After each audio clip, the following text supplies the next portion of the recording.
In this After Effects tutorial, we are going to create a custom transition using shape layers and track mats. Let's get started. Let's begin by creating a new composition. There are a couple of ways we can do that. The first is to click on this New Composition button, or go up to Composition, New Composition, or use the keyboard shortcut Command-N on the Mac or Control-N on the PC. We're going to make this a HD TV 1080p 2997 project. We're going to just call this one, let's call this Wipe Elements.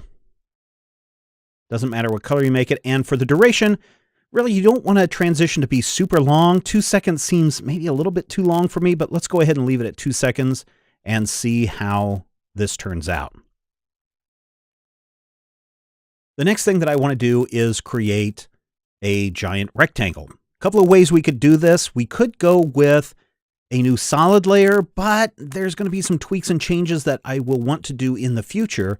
So the better option is to create a shape layer. Shape layers are super versatile, and there are a couple of ways that you can create it. First, you can make sure that nothing is selected in your timeline, then go up and select this rectangle tool, which will bring up the options to create your shape layer. The other one is to go to Layer, New, Shape Layer, and create one that way. I'm going to go ahead and create a new shape layer, which creates a shape layer down here in our timeline. And before I actually create the shape, I'm going to go in and set a color on this object. I'm going to open up a swatch that I had created previously. You'll notice that it just pops it right on top of the other composition, but I'm going to drag this one out. Let's see if I can drag it out and just kind of dock it here on the side. I'm going to shrink this up. Now I have a swatch over here that I can use as a quick color picker guide for the different layers that we're going to create for this. So again, back to my shape layer. I'm going to go up to my fill, and my color picker, I'm just going to color pick the same color that was already selected, but just so you can see how it's done. Hit OK. I want to make sure that I have my stroke turned off, so I want to make sure stroke is set to none. I want to hit OK. And now I can create the rectangle. There's a number of different ways we can create a solid to fill this layer with my shape layer. I could just go in and click and drag across the entire view screen or the entire comp window. But an easier way is to simply double-click the rectangle tool.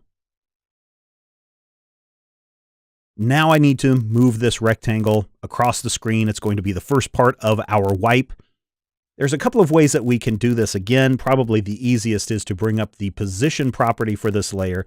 So I'm just going to hit P for position. Learn those keyboard shortcut, kids. They are a lifesaver. And I know I want this layer to end here. So I'm going to kind of create keyframes backwards.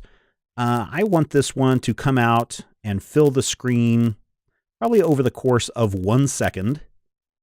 So I'm going to move my timeline indicator down to 1 second, and then I'm going to create an initial keyframe by clicking that stopwatch, and we've got our layer in position. I'm just going to go back to the beginning of my timeline. I'm going to click and hold this layer, hold down my Shift key so it moves a little faster. I'm just going to bring it completely off screen, somewhere like that. And there we go. We've got a layer moving across. Woo, exciting, right? Yeah, maybe it could be a little bit more exciting.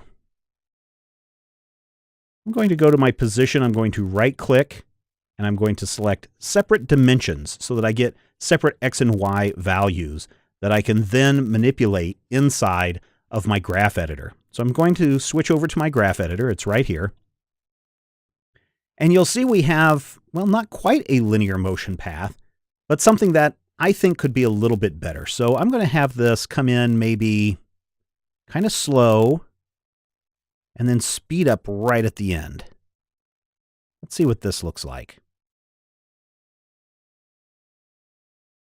Yeah, that's a little snappier. What would happen if we turn this up? Ooh, it really comes in fast and then really slows down.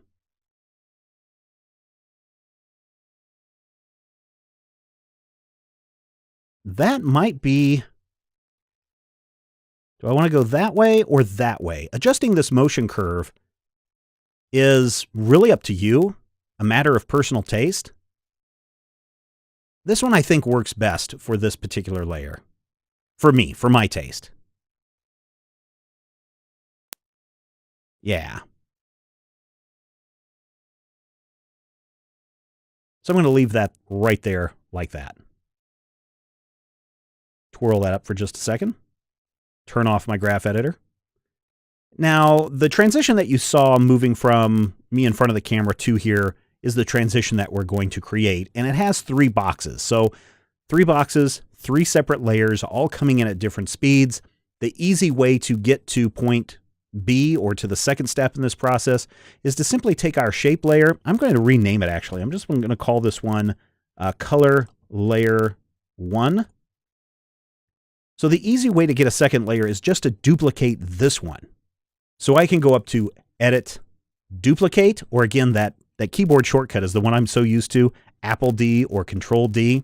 And now we have 2 layers that move in at the exact same time, the exact same speed, and the exact same color, which isn't really what we want, but at least this gets us closer to where we need to be. And all we have to do now is just make some adjustments. So I'm going to twirl down the color layer 2. I'm going to twirl down the contents, and for the rectangle, and for the fill. And I'm just going to pick a different color. This one, I'm going to pick like a white, 235, 235, 235. 234 will be fine. I'm going to select OK for that. Going to hit P for the position property. Let's go back into our graph editor, and this one I want to come in a little bit different. How about we see if we can get this one to delay a little bit longer. Ooh, that one moves in slow and then catches up fast. I don't want that. I really want that blue one to be visible a little bit longer.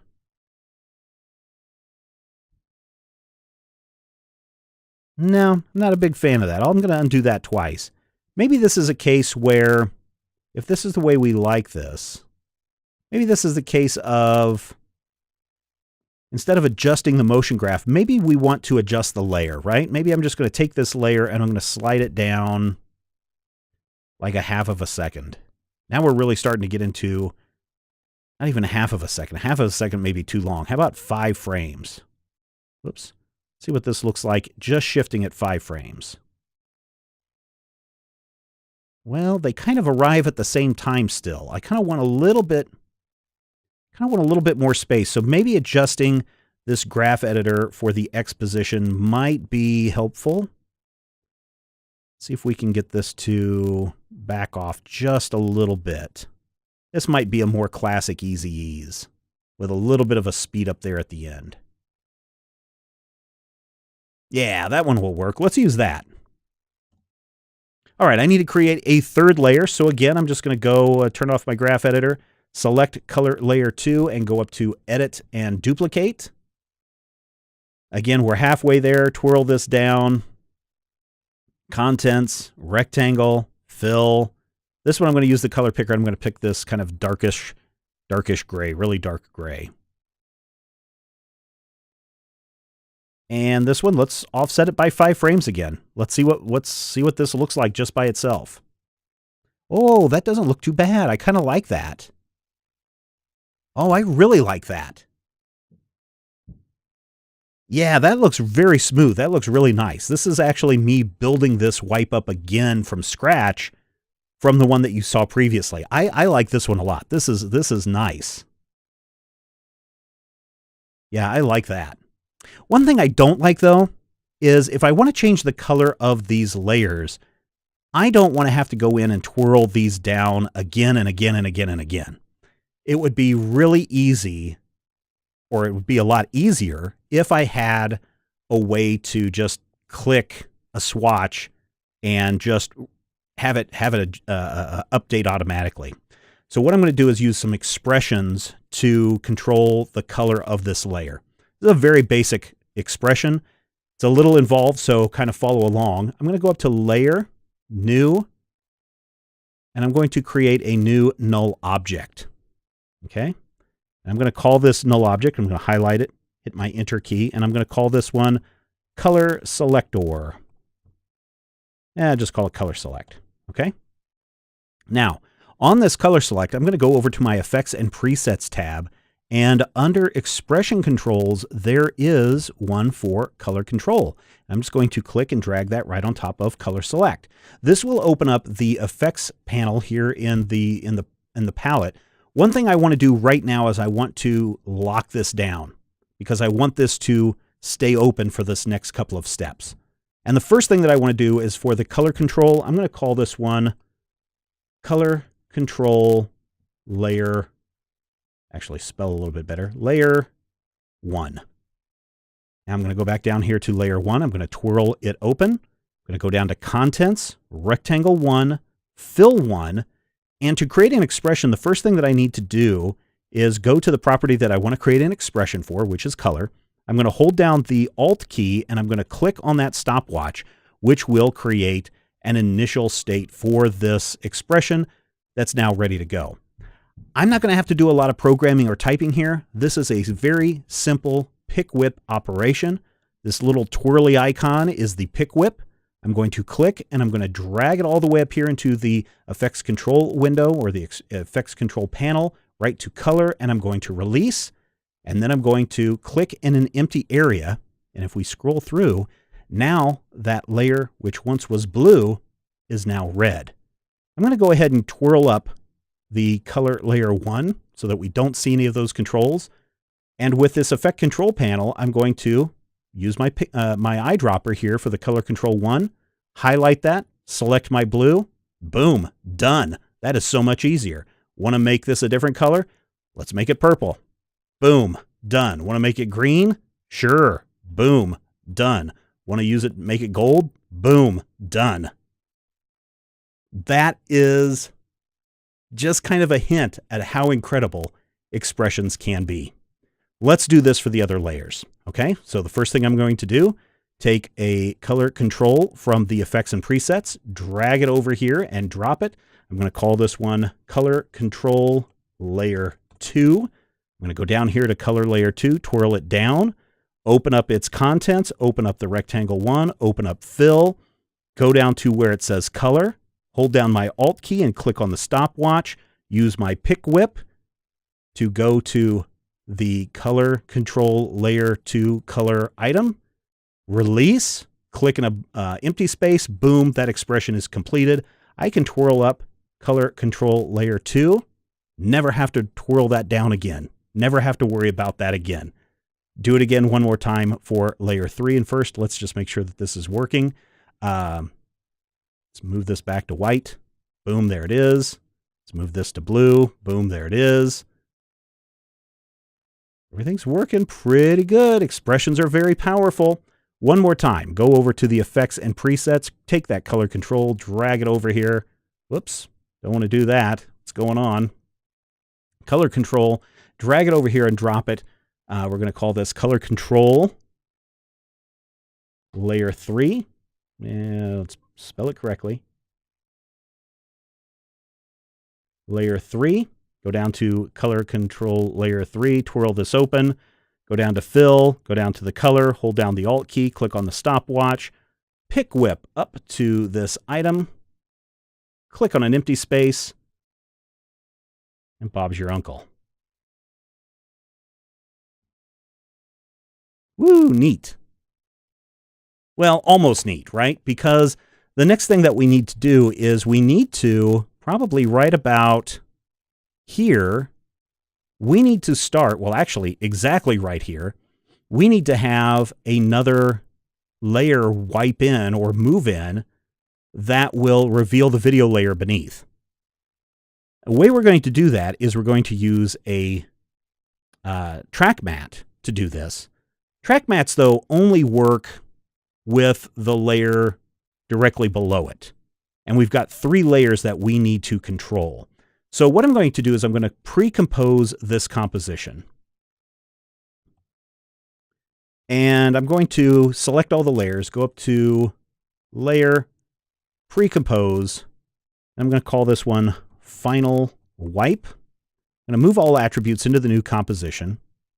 And let's go ahead and hit that. And so now everything has been nested or collapsed into a single layer.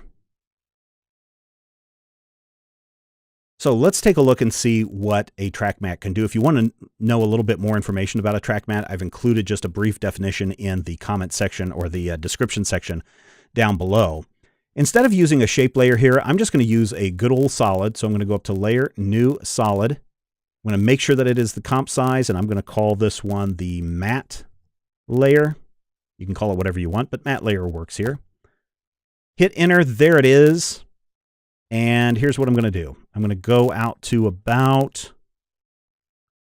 1 second. I'm going to bring up the position property for this matte layer.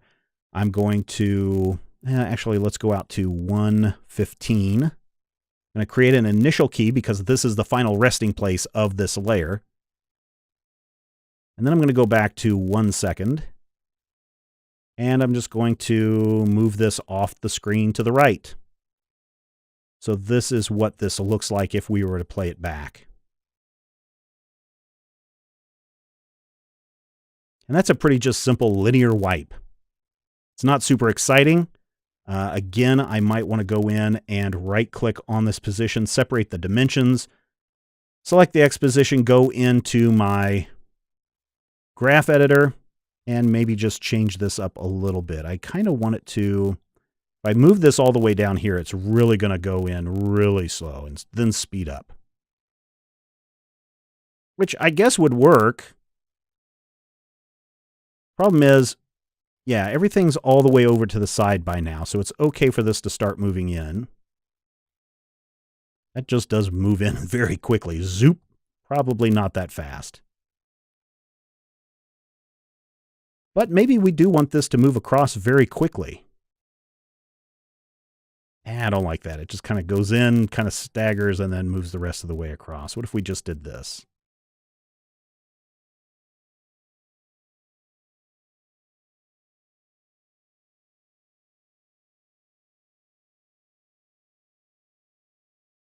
You can time this out however you like, whatever works best for you.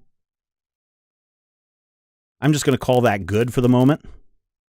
Exit out of there. Twirl this back up. Now I'm going to use a track matte. And the track matte is going to, if you don't see it here in your timeline, go down here to the toggle switches and modes. And for the track matte, on the final wipe layer, we're going to select the alpha matte. This, I just want to show you why this is not the way you want it to work. Because nothing happens. Now our layer is moving across. So when we select the alpha matte, it's basically saying, create an alpha channel from the layer above it. And that's not what we want. We actually want to use the layer above to create the transparency. So we're going to use the alpha inverted matte instead. And this is what we end up with. Transparency, back to transparency.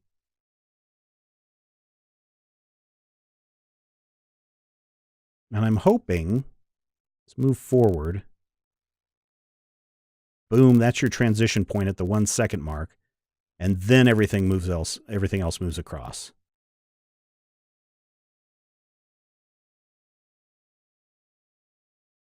Yeah, that'll work. All right. I want this to be a little bit more interesting, right? I mean, this is a nice wipe transition. I'm going to double click on final wipe to get back to my composition with all the layers. And man, I really, much as I like that red, white, and blue, that red is just not doing it for me. So I'll go back over to my color selector, and I'm just going to move back to the dark gray. What I would like to do is jazz this up a little bit. What we're trying to do is create a transition and a graphics package that we could give to other people who would then be able to quickly go in, transform this, and use it for their situation. What I would like is in this blue field, as it's moving across, I would like it to reveal a logo, okay? And again, to make this so that it is easily customizable, I do not want to take a logo and simply drag it into this composition. I'm going to create a nested composition or pre-compose a layer so that we have a composition that is completely by itself. So the first thing I'm going to do, let's create a new composition. Composition, new composition, or Apple in, Command in. I'm going to just call this one logo comp. I'm going to make it 800 by 800. And the rest, everything, all the other defaults should be okay. And then I'm going to take this logo and drop it into place. It could be any logo, could be a team logo, could be a corporate logo, could be really anything that you want. The idea that I'm using to create for my class is that we are creating an esports graphics package. So this might be a school logo that they could easily just drag and drop in here and replace it whenever they need to. I need to resize this though. I want it to fill the composition. So I'm going to go up to Layer, Transform, Fit to Comp. Okay, so it'll resize that to fit to that comp size. Notice that it has transparency. That's kind of important for this logo. I'm going to go back to my final wipe layer, and I'm going to take my new logo comp here in my project window. I'm going to drag it down until it is just above color layer 1. So this it's there, and then it disappears. I actually don't want to see it until the blue field or the blue layer moves across it, and then it can disappear. Okay? So it'll just be this real quick blip that you'll catch during this transition. In order to do that, I'm going to use a track matte again, and I'm going to use this first color layer as the track matte for the logo. Now, if you think about what I said a little bit ago, track mattes only work with the layers above it. And so what I want to do is I want to duplicate this color layer 1. So I'm going to duplicate it with the keyboard shortcut, Control D or Command D. Then I'm going to take this new color layer 4. I'm going to rename it Track Matte. And I'm just going to then move it above the logo comp. Okay, nothing's happening yet. In fact, it's actually covering over our logo. It's kind of doing the opposite of what we want. With my logo layer selected, if I go in now and say Alpha Matte, well, that's not going to, oh, that actually works exactly the way we want it. Oh, neat. So with the Alpha Matte, now we're saying, hey, use the alpha channel of the layer above to obscure or hide this layer. And then when there is no alpha layer or no alpha channel present, make that layer visible. And so now, just very briefly, if we go to our wipe element, our final piece here,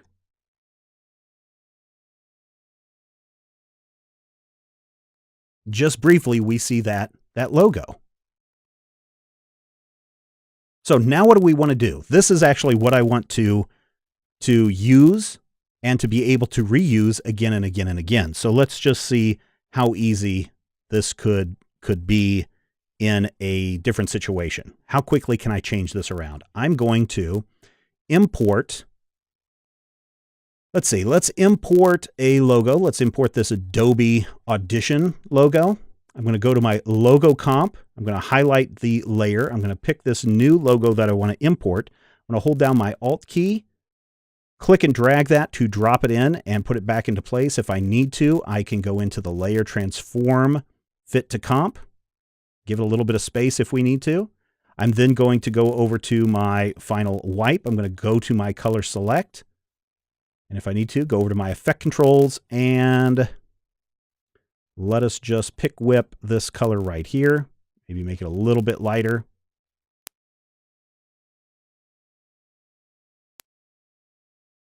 And boom, I'm done.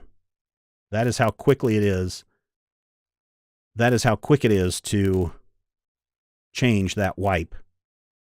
So if you're doing this for a sports program and you have new teams coming in each week, it's only going to be a little quick matter of time to go in and swap out a logo, swap out a color, render this out. And because of the alpha channel, we can then bring this into a program like OBS, the Open Broadcast software, and we can use this as a custom transition. We could export this and bring it into the NewTek TriCaster and use it as a custom wipe there. Or we could simply just take this composition and bring it into Adobe Premiere, and where we have an edit, we simply drop this on top and boom, there it is. That's how easy it is to create a custom wipe in Adobe After Effects and make it customizable for any project that you might have coming up. I hope you enjoyed this. I hope you got a little something out of it. We're not done with this graphics package because the next thing we're going to do is use this same idea to create a lower third. That's coming up next time in the next tutorial. But for now, thanks for watching.